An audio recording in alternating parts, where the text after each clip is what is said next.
Isiah Factor Uncensored. And we have Dallas Jones, a political consultant, and the guy knows the ins and outs of every election. Now, let's talk about this election. First of all, early voting, how long is that? So early voting in this particular runoff election is running from the 18th, which started today, through the 22nd. And so that means you have from today till Friday to early vote. And the actual election day is going to be on Tuesday, the 26th. And so, you know, a couple of things that voters need to know and what they need to bring is like, hey, make sure if you don't have anything else in the great state of Texas, you have your ID. Absolutely. Bring your ID. But the caveat around that is making sure that your ID matches where you're actually registered to vote. Otherwise, you could be turned away at the polls. That could be a big problem for you. You could end up having to file a provisional ballot. All right, research your candidates, right? Know who you're voting for. Well, you know, I always tell people when I talk about voting, like, the idea is that you're going to drop your conscience in the box. And so if you're going as an exercise just to have an exercise, well, you're really not doing anything. You should research the candidates, know who you're voting for, understand that you can't take your phone in with you, you can't take pictures, you can't do any of that.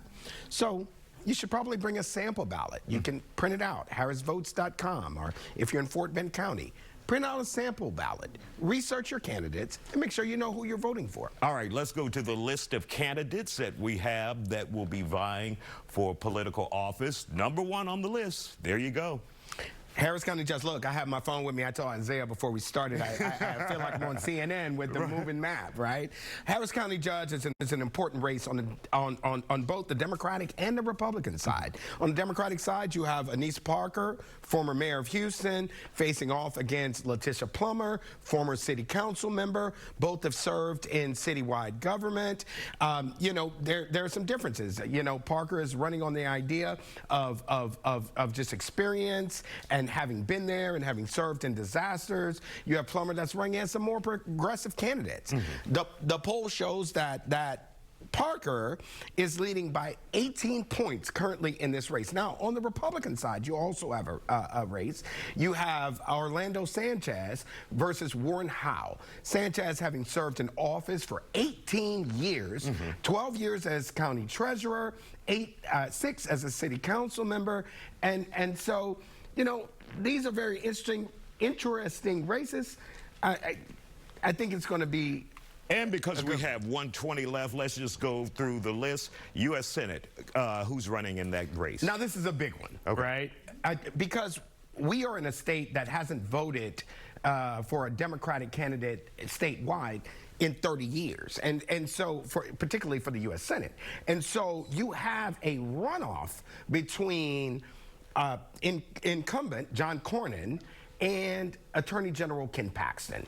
Now, in the lead up, Paxton has led at 42%, Cornyn, 42%, Paxton at 40.5%, with Wesley Hunt in the race.